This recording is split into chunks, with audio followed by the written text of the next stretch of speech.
Bonjour Marlène Schiappa. Bonjour. Merci d'être avec nous. Vous êtes secrétaire d'État chargée de l'égalité entre les femmes et les hommes. C'est aujourd'hui que se termine le fameux Grenelle des violences conjugales. Vous allez annoncer ses conclusions, des mesures, un budget.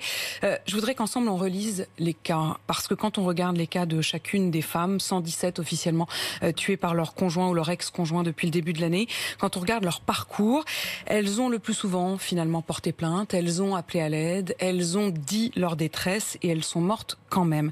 Est-ce qu'avec les mesures que vous allez annoncer, elles auraient pu être sauvées? On va regarder le parcours de l'une d'entre elles. Il s'agit de Gülsine. C'est une jeune femme qui a été tuée, une des premières dans l'année 2019. Elle a été tuée à Annemasse, en Haute-Savoie. C'était le 27 janvier dernier. Elle avait 34 ans, 4 enfants. Je voudrais d'abord qu'on voit ce qui s'est passé. Elle a porté plainte, elle l'a fait. Elle a porté 5 fois plainte contre son ex-mari. Aucune de ces plaintes n'avait été suivie des faits. Est-ce que demain, avec vos mesures, ça change? D'abord, moi je voudrais dire que la question de la lutte contre les violences conjugales, c'est une question vraiment sérieuse et qu'on aborde avec sérieux et avec méthode. Et je crois qu'aucun gouvernement ne peut sérieusement promettre que des hommes qu'on ne connaît pas sur tout le territoire français ne vont pas demain tuer leurs femmes et que les féminicides seront éradiqués. Mais c'est pour ça, si on part de concrètement ce qui s'est passé, sûr, pour voir quelles leçons en tirer. Bien sûr, néanmoins, ce à quoi je m'engage et le gouvernement s'engage, c'est de créer les conditions pour protéger ces femmes. Et là, on est déterminé pour agir. Donc dans ce cas particulièrement, ce que nous voulons faire, c'est que dès la première plainte, ces femmes soient protégées. C'est pour ça que j'étais avec Christophe Castaner vendredi. Nous avons participé à des nouveaux modules de formation dans l'école de gendarmerie. Maintenant, il y a 130 heures de formation pour les sensibiliser à la question des violences sexistes et sexuelles. Donc, Gülsine, 5 fois elle porte plainte. Dès la première fois, elle aurait été prise au sérieux. Moi, je ne veux pas faire de la politique fiction sur un cas comme ça. C'est pas de la politique fiction, Marlène Schiappa, c'est un cas très concret. Apolline de Malherbe, justement, c'est un cas concret. Il y a peut-être ses familles, ses proches qui nous regardent. Je ne veux pas être là en train de dire si elle avait fait ci, elle serait en vie, etc. Ce serait irrespectueux de ma part de procéder de la sorte. Demain, une femme qui porte plainte, dès la première plainte, sera prise au sérieux. Ce que je peux vous dire, c'est que demain, dès la première plainte, il y aura face à elle des gendarmes et des policiers formés, 2 qu'ils auront une grille d'évaluation du danger avec 23 critères qui leur permettront de guider la conversation et de ne passer à côté d'aucun indice pour qu'on ait des faisceaux d'indices concordants qui les protègent, et 3 qu'il y aura un protocole d'action à mettre en œuvre. Par exemple, la saisie des armes. Dès la plainte, 31% des féminicides sont produits par arme à feu. Si on saisit les armes, on enlève déjà un mode opératoire. Vous parliez des policiers qui vont être formés. Oui. Est-ce que les médecins vont l'être aussi? Je reviens à ce cas concret pour voir ce qu'il se passe dans les faits. Oui. Gülsine, elle a plusieurs fois consulté des médecins, mâchoire brisée, des violents coups de pied, des agressions à la bombe lacrymogène, les pneus de son véhicule régulièrement crevés. Elle a vu des médecins.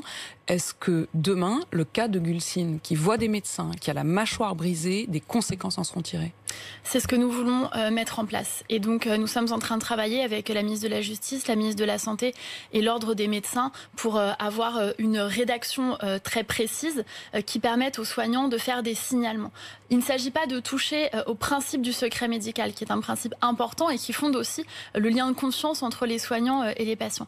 Il s'agit simplement de faire en sorte que lorsqu'il y a un danger de mort imminent, et ça les soignants le repèrent, ils puissent faire un signalement pour protéger ces femmes et ne pas les laisser. Ils puissent le faire ou ils soient obligés de le faire? Est-ce que ce médecin aurait dû le faire? Alors là, nous sommes en train de travailler justement à la rédaction précise. La ministre de la Santé a rencontré l'Ordre des médecins. Je vois moi-même le président de l'Ordre des médecins demain, mardi, pour justement voir avec les soignants eux-mêmes quelle est la formulation précise. Est-ce que c'est pas la même chose d'avoir la possibilité de signaler ou d'être responsable, obligé de signaler? Écoutez, si je vous donne ma conviction personnelle, c'est que toute personne qui a connaissance de violences conjugales doit intervenir. Parce qu'on voit que dans la plupart des femmes que nous avons pu recevoir, celles qui ont été sauvées et qui ont échappé à des féminicides, c'est souvent grâce à l'intervention d'un tiers. Ce tiers, ça peut être un médecin, un soignant, ça peut être un parent d'élève qui la croise à la sortie de l'école, ça peut être un voisin qui entend du bruit. Encore hier, sur les réseaux sociaux, il y a une dame qui a expliqué qu'elle avait appelé la police parce qu'elle a entendu « arrête de m'étrangler », et des bruits sourds. Et la femme est ensuite allée la remercier en lui disant qu'elle lui avait sauvé la vie en appelant la police à ce moment-là. Marlène Schiappa, on vient de parler des policiers, on vient de parler des médecins, il y a aussi la question des juges. Revenons au cas de Gülsine. Le 13 décembre, un mois avant sa mort, une juge aux affaires familiales a accordé la garde exclusive des enfants à Gülsine et un week-end sur 2 au père. Mais chez lui, à son domicile, au lieu que ce soit dans un lieu neutre. Ce qui veut dire que Gülsine, elle était obligée d'amener ses enfants chez leur père. alors qu'il avait dit dans le bureau de la juge qu'il promettait à son ex-femme une fin sanguine. Demain, je vous repose la question, avec vos mesures, est-ce que ça, précisément, est-ce que cette situation-là ne pourra plus exister? Je crois qu'il faut en finir avec ces situations absolument et radicalement. Je pense que c'est vraiment un changement de paradigme qui convient de mettre en place, y compris dans le système judiciaire, et la garde des Sceaux s'y emploie. D'abord en faisant en sorte d'avoir une meilleure coordination entre les différentes juridictions. Ensuite en nommant des gens qui sont des référents spécialisés par parquet sur la question des violences conjugales, qui soient formés, qui sachent par exemple qu'un ex-mari violent, il va très souvent se servir des enfants pour cela. Et puis ensuite, il y a un point très important pour nous, c'est la question de l'autorité parentale. Nous voulons pouvoir faire en sorte que l'autorité parentale soit aménagée, qu'on puisse conserver les devoirs, par exemple que l'ex-mari continue la contribution, la pension alimentaire, mais perdre ses droits, notamment de visite et d'hébergement, non pas comme une sanction. Qu'il ait des devoirs vis-à-vis des enfants, mais que les enfants n'aient pas de devoirs vis-à-vis de leur père. Exactement, non pas envisagé comme une sanction, mais parce que trop souvent, l'approche c'était de dire il faut préserver le lien père-enfant. Nous croyons qu'un mari qui frappe la mère de ses enfants, qui la menace de mort, n'est pas un bon père, et même qu'il est un danger pour les enfants, et donc il faut protéger les enfants, c'est un principe de précaution, et nous sommes en train d'y travailler. Gulcine, le 16 janvier, 2 semaines avant sa mort, elle a tenté le tout pour le tout. Elle a demandé une audience au procureur de la République de Thonon-les-Bains.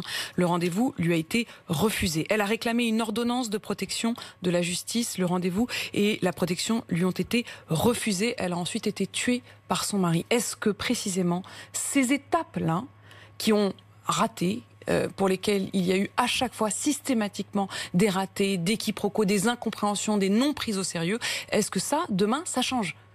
Oui, notamment pour ce qui concerne les ordonnances de protection. Il y a énormément de dispositifs en fait en France qui existent, de lois qui ont été votées, de dispositifs, mais dont on ne se saisit pas, qui ne sont pas mis en œuvre. Et c'est pour ça que la ministre de la Justice a adressé une circulaire à tous les magistrats en leur demandant de délivrer davantage d'ordonnances de protection. Mais on va au-delà de l'ordonnance de protection. Il faut délivrer aussi davantage de téléphones grave danger. Ils sont financés par l'État, mais un tiers environ dorment dans des placards, ne sont pas attribués, faute de décision de justice. Et puis nous allons plus loin. Les députés ont voté récemment, et c'est en discussion, la discussion s'est terminée au Sénat, le bracelet d'éloignement, un bracelet anti-rapprochement pour les ex-conjoints violents qui permet d'alerter les forces de l'ordre immédiatement de façon proactive. Tous ces dispositifs, ils doivent être mis en œuvre justement pour protéger les femmes. Ce qui est quand même frappant quand on regarde le dramatique cas de cette femme, mais c'est le cas pour de nombreuses femmes qui à chaque fois ont porté plainte, ont alerté, n'ont pas été entendues, n'ont pas été écoutées, c'est que vous nous le dites, au fond vous allez annoncer des nouvelles mesures, mais des mesures il y en avait déjà, des outils il y en avait déjà. Le problème, c'est juste qu'ils n'ont pas été appliqués, qu'ils n'ont pas été mis en œuvre. Est-ce que le problème, c'est pas simplement l'incompétence, l'irresponsabilité à chacun des échelons de cette chaîne? Moi, il ne m'appartient pas de blâmer tel ou tel. Je suis assez mal à l'aise dans les débats autour des féminicides quand je vois que les premiers qu'on blâme, ce sont les gendarmes, les magistrats, etc. Il faut que chacun prenne ses responsabilités, que chacun monte en compétence pour pouvoir prendre ses responsabilités. Mais le premier coupable, et le coupable, c'est celui qui tenait le couteau, qui tenait l'arme ou qui a tué cette femme. Ensuite, pour vous répondre, oui, je crois que c'est une question de priorité.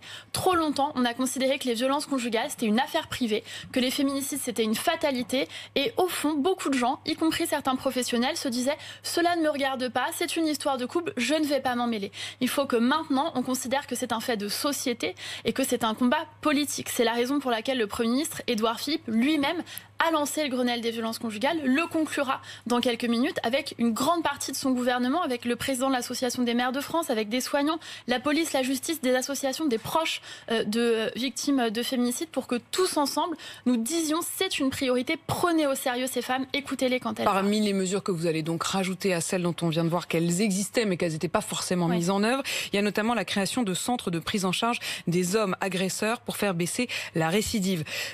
Ils seront pris en charge par qui? Sur quelle base? Est-ce que c'est du volontariat? Est-ce qu'il faut qu'ils disent je suis violent, soignez-moi? Ou est-ce qu'il y aura une obligation? Il y a les deux. En fait, pour être très honnête avec vous, moi, ça fait maintenant presque 20 ans que j'accompagne des femmes dans différentes situations et j'ai toujours été du côté des femmes. Et le Grenelle des violences conjugales m'a permis de changer de vision par rapport à cet accompagnement des hommes violents. Auparavant, j'ai pu considérer que c'était pas forcément une priorité. Je voulais me concentrer sur les femmes. Mais j'ai visité un centre, Home Rosati, le centre Clotaire à Arras dans le Nord. Et j'ai été très convaincue par ce qu'ils font, parce qu'ils ont obtenu des résultats et ils ont fait baisser la récidive en prenant en charge ces hommes. Donc il y a les deux. ils peuvent venir volontairement. Et certains hommes que j'ai rencontrés là-bas étaient vraiment en souffrance et avaient besoin d'un accompagnement psychologique. Surtout, ça permet de faire en sorte qu'ils soient hébergés et donc éloignés du domicile. Et pour les cas dans lesquels la femme veut rester au domicile, dans ce cas, l'homme est hébergé, il est accompagné et in fine, la récidive baisse considérablement. Est-ce que ce sera des centres fermés? Est-ce que c'est une alternative à la prison? Est-ce que c'est en plus de la prison? Il ne s'agit pas d'une alternative à la prison. Il ne s'agit évidemment pas de mettre les cas les plus graves, les meurtriers, etc., dans ces centres. Il s'agit, par exemple, pour tous les cas dans lesquels vous avez une première plainte, pour des premières menaces, des premiers coups, de faire en sorte de faire chuter la récidive. Il ne s'agit pas d'absoudre qui que ce soit. Il s'agit simplement de prendre en compte cela et d'avoir à la fois un hébergement, mais aussi un accompagnement avec des règles strictes. Par exemple, dans ce centre à Arras, il n'y a aucun contact possible entre ces messieurs et leur ex-femme ou leur femme. Vous parlez du centre qui est à Arras, qui existe déjà. Ces centres que vous allez développer, est-ce qu'il y en aura partout sur le territoire? On se rend bien compte, quand on regarde la carte de France, qu'il y a une inégalité, y compris face à cette question des féminicides. Vous avez tout à fait raison, il y a un maillage territorial qui est insuffisant partout en France et c'est pour ça qu'on travaille en direction des toutes petites associations. Pour ce qui concerne les centres, l'objectif et l'appel à projet, l'appel à candidature que va lancer le Premier ministre tout à l'heure, il vise à ouvrir au moins 2 centres par région d'ici la fin du quinquennat. Et donc nous lançons un appel à candidature à la fois en direction des collectivités pour que les communes, les départements, les régions nous disent s'ils souhaitent s'engager sur leur territoire pour cela, mais aussi en direction des partenaires privés qui souhaiteraient accompagner le financement de ces centres. Ça va coûter combien ? Le budget sur lequel on se bat, c'est environ un coût de 200 000 € par an pour un centre qui accompagne entre 35 et 40 hommes par an. L'État prendra en charge la moitié du financement et l'autre moitié sera prise en charge par les partenaires que j'ai cités. Mais ils auront les moyens, les partenaires en question ? Écoutez, on va voir. Pourquoi vous ne prenez pas tout en charge ? À un moment, l'État fait énormément et il n'est pas de la responsabilité de l'État de prendre tout en charge tout le temps. Mais il n'est pas de la responsabilité de l'État de protéger les femmes ? Mais bien sûr que si. Vous me dites ça. Moi, je me suis battue pour que le budget soit sans cesse plus haut. On est à 1,116 milliards d'euros pour l'année 2020. C'est x2 par rapport à 2012 en ce qui concerne la lutte contre les violences. On a rajouté 800 000 € spécialement pour l'outre-mer. On a rajouté 1 million d'euros pour les micro-associations des zones rurales et périurbaines. On a rajouté 4 millions d'euros pour interpeller les témoins. Le financement des modules de formation que j'évoquais avec Christophe Castaner. Nous avons créé une plateforme qui s'appelle arrêtonslesviolences.gouv.fr. Vous avez 2 unités de police et de gendarmerie, 24 heures sur 24, 7 jours sur 7 disponibles. Et nous avons à 3 reprises augmenté les moyens du numéro du 3919 avec des écoutes. Ce qui me frappe, Marlène Schiappa, quand je vous écoute, j'entends bien, et évidemment, il y a des sous par-ci, il y a des sous par-là, il va y avoir plus d'écoutes. Mais quand on voit qu'il y a déjà eu des écoutes. Je reviens à ce cas de Gulsine qui est quand même extrêmement frappant. Des contacts avec la police, elle en a eu. Des contacts avec les médecins, elle en a eu. Des contacts avec les juges, elle en a eu. Donc c'est pas une question de téléphone, c'est pas une question d'appel, c'est pas une question de plateforme internet. Les contacts humains ont eu lieu, les états d'alerte, ils ont eu lieu, et pourtant elle est morte.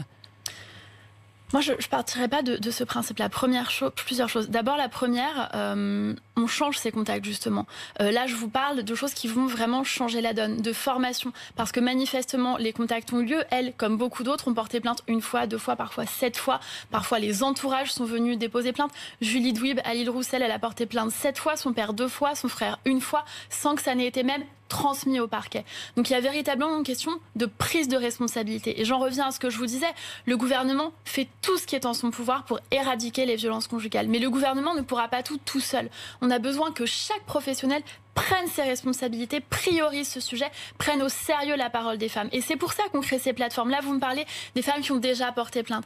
Des Gulsine, des Marie, des Julie, il y en a énormément en ce moment qui sont dans le silence et qui n'ont pas parlé des violences conjugales qu'elles vivent. Mais certaines n'ont pas déposé plainte. Plus de 60% Celles qui en ont parlé, pour autant, elles n'ont pas été sauvées. D'abord, c'est pas vrai. Pardon de le dire, mais je suis comme vous révoltée par ce qui a conduit à des féminicides. Il y a aussi des femmes qui ont été sauvées. Tous les jours, des forces de l'ordre interviennent dans des foyers et sauvent des femmes et les protègent. Il y a 5000 femmes environ en ce moment qui sont dans des centres d'hébergement partout en France, protégées par les pouvoirs publics. Donc je crois qu'il ne faut pas non plus décrédibiliser cela vis-à-vis de ces femmes et il faut leur dire que l'État se mobilisera, que les pouvoirs publics se mobiliseront pour les protéger. Vous avez parlé des millions supplémentaires. Les associations, notamment Nous Toutes, l'organisme qui a mobilisé dans les rues de France de manière historique ce week-end, demandent 1 milliard supplémentaire. On en est loin. D'abord, je voudrais saluer cette mobilisation et adresser un message de soutien à toutes les femmes qui ont souhaité marcher, notamment celles qui ont vécu des violences sexistes et sexuelles. Ça me semble important. Elles demandent effectivement 1 milliard d'euros. Je vous l'ai dit, sur 2020, c'est 1,116 milliard d'euros pour l'égalité entre les femmes et les hommes, c'est-à-dire à la fois pour la lutte contre les violences conjugales, mais aussi pour la formation, la sensibilisation. Je serai avec Jean-Michel Blanquer dans un établissement scolaire jeudi, parce que je crois qu'il est aussi important de prendre le mal à la racine et d'éduquer face aux inégalités et face aux violences sexistes et sexuelles de tout genre. Autre mesure, le 3919, le numéro d'appel d'urgence, d'alerte, d'accompagnement pour les femmes victimes. Il fonctionnera désormais 24 heures sur 24, 7 jours sur 7, vous nous le confirmez? Alors, oui, absolument, c'est une mesure sortie du Grenelle des violences conjugales. Nous voulons faire en sorte que ce numéro soit disponible 7 jours sur 7, 24 heures sur 24. À partir de quand? J'allais y venir, il faut pour cela passer par un marché public. Il y a quelques règles au niveau de l'État. Donc nous allons lancer ce marché public-là et je souhaite que pour fin 2020, ce soit mis en œuvre très clairement. Vous savez, il y a quelques règles au niveau de l'État. Je ne suis pas auto-entrepreneur, je ne peux pas, moi, aller acheter une prestation de service. Il y a des règles notamment de marché public. Si je m'affranchis des marchés publics, nous aurons tous énormément de problèmes. Donc il faut respecter ces règles. Il y a un marché public qui sera passé, des réponses seront faites. C'est la même chose pour les bracelets d'éloignement. Il y aura un appel, un marché public, nous verrons qui y répondront. Et il y a des règles et ensuite il y a une commission indépendante qui attribuera ce marché public. Est-ce qu'au bout du fil, vous allez aussi accélérer le processus? Quand on voit par exemple qu'en Espagne, désormais, pour des demandes, l'Espagne qui est considérée comme un modèle récemment dans la lutte contre les féminicides, quand on appelle, quand on fait appel au tribunal, on est traité dans les 2 jours. Est-ce que ce sera le cas en France ? On est en train d'accélérer les process avec un objectif de 15 jours de délai de traitement pour avoir quand même le temps de faire une instruction sérieuse mais très restreinte. Actuellement, le constat, c'est que vous avez des femmes qui ont parfois déposé plainte et entre le moment du dépôt de plainte et le moment du procès, elles ont été tuées. Les délais de la justice sont trop longs. Donc avec la garde des Sceaux, nous serons cet après-midi au TGI, au tribunal de grande instance de Créteil, qui a mené une expérimentation, mené des dispositions en tout cas pour faire en sorte qu'en 15 jours, en moyenne, avec cet objectif, les sujets soient traités. Et pourquoi l'Espagne, ils arrivent à le faire en 2 jours et nous, on n'y arriverait pas?